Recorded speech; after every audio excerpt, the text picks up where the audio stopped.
여러분 반갑습니다. 오늘 같이 보실 하나님의 말씀은 민수기 10장 1절에서 10절입니다.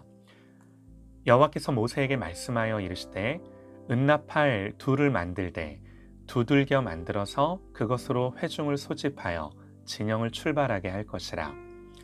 나팔 두 개를 불 때에는 온 회중이 회막 문 앞에 모여서 내게로 나올 것이요 하나만 불 때에는 이스라엘의 천부장된 지휘관들이 모여서 내게로 나올 것이며 너희가 그것을 크게 불 때에는 동쪽 진영들이 행진할 것이며 두 번째로 크게 불 때에는 남쪽 진영들이 행진할 것이라. 떠나려 할 때에는 나팔 소리를 크게 불 것이며 또 회중을 모을 때에도 나팔을 불 것이나 소리를 크게 내지 말며 그 나팔은 아론의 자손인 제사장들이 불지니 이는 너희 대대의 영원한 율례니라.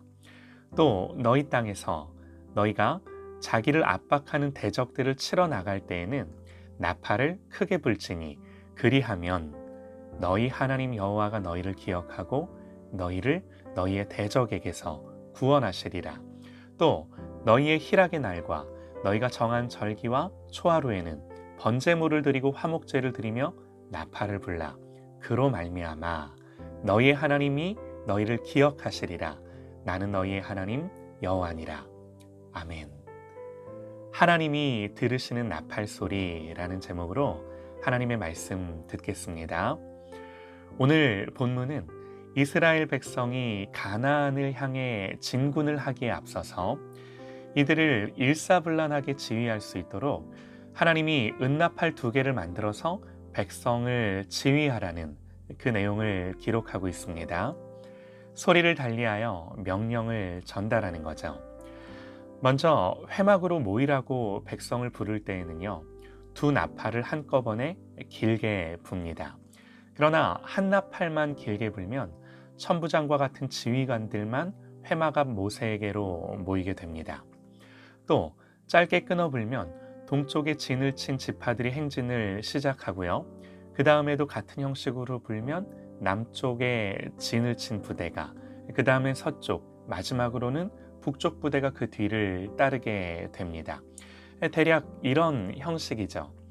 이렇게 소리와 길이와 그 소리의 크기를 달리하여 이동하고 멈추고 모이고 또 전쟁을 준비하고, 그러므로 이 나팔 소리는요, 특정 행동을 요구하는 명령이자 신호였어요. 그러니 여기서 가장 중요한 게 뭐겠습니까? 먼저는 나팔을 부는 제사장들이 이 백성들이 알아들을 수 있도록 제대로 불어야 하는 거죠. 그리고 백성들 또한 이 나팔 소리를 분명하게 식별하여 행동을 취해야 하는 거죠. 여러분, 오늘 우리에게는요, 이 나팔이 없습니다.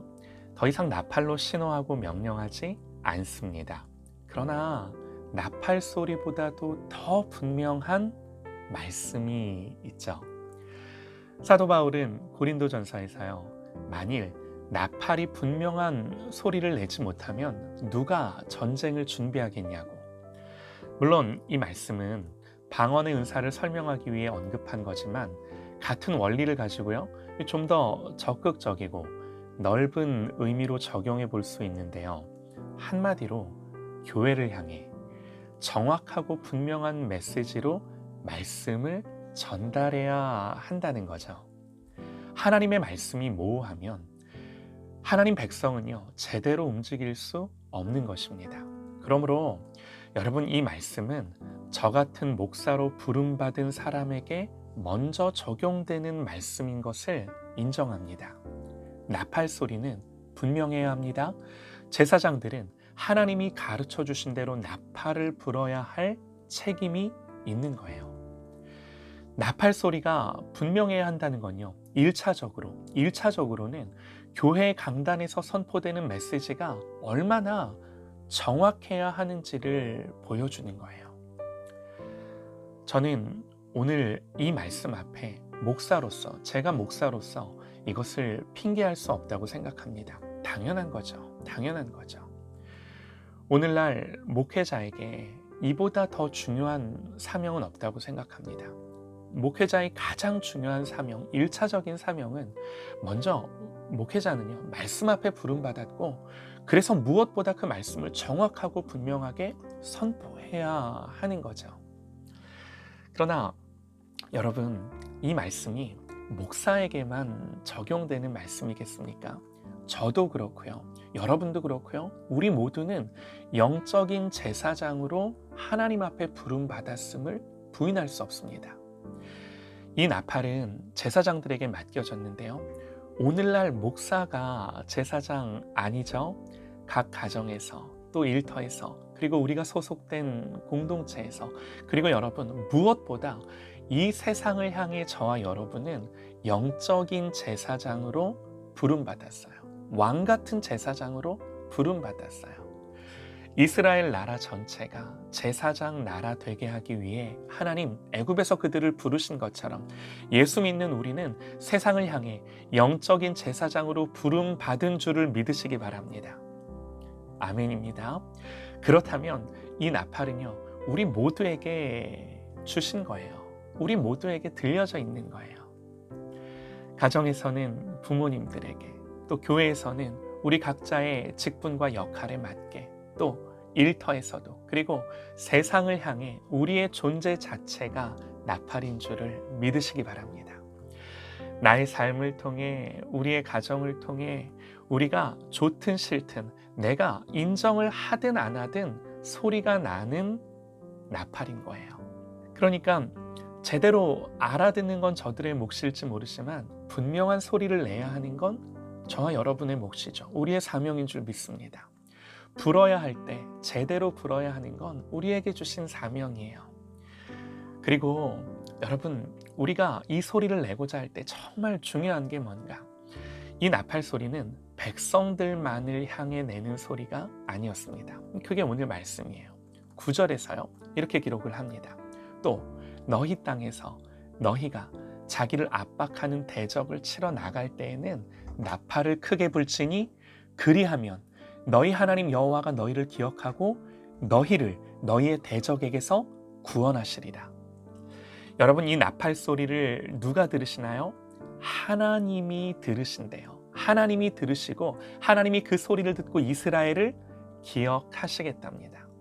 그러니까 위기의 순간 대적들과 싸워 이기게 하는 소리가 뭐예요? 이 나팔 소리예요. 전쟁의 때에 하나님의 도움을 구하는 소리가 이 나팔 소리인 거죠. 그러므로 기도뿐만 아니라 우리의 믿음의 선포와 축복과 하나님의 말씀을 말하는 것은 사람에게 하는 것이 아니라 하나님을 향해 하는 것인 줄 믿으시기 바랍니다. 가정에서요, 자녀들에게 말씀을 가지고 어떤 명령이나 교훈뿐만 아니라요, 하나님의 약속을 가지고 믿음으로 그들에게 선포할 때 그 선포는 자녀들만 듣는 것이 아니라 하나님이 친히 당신의 말씀의 선포를 듣고 뭐 하시겠다는 거예요? 그대로 이루시고 시행하시겠다는 거예요. 그러므로 사랑하는 여러분, 하나님의 말씀과 성령의 감동을 따라 자꾸 믿음으로 선포하세요. 믿음으로 선포하세요. 자녀를 축복하고요, 하나님의 약속을 말하고요, 성령이 주시는 마음과 감동 앞에 소리를 내는, 선포하는 저와 여러분 되시기를 간절히 소망합니다. 그러면 이걸 사람만 듣는 게 아니라 하나님이 들으시고 우리를 기억하시고 모든 대적에게서 구원하시겠다 약속하십니다. 사랑하는 여러분, 우리에게 나팔이 들려져 있음을 기억하시기 바랍니다. 예수 믿는 우리 모두에게 이 말씀이 들려져 있는 거예요. 나팔은요, 불나고 주신 거예요. 자녀들에게, 가족들에게 하나님 마음 주시고 감동 주시는 지체들을 향하여 축복하고 선포하는, 권면하는 저와 여러분 되시기를 간절히 소망합니다. 특별히요, 가정에서 자녀들에게 이 하나님의 약속의 말씀을 흘려보낼 수 있는, 불어줄 수 있는, 귀에 들려줄 수 있는 저와 여러분 되시기를 간절히 소망합니다.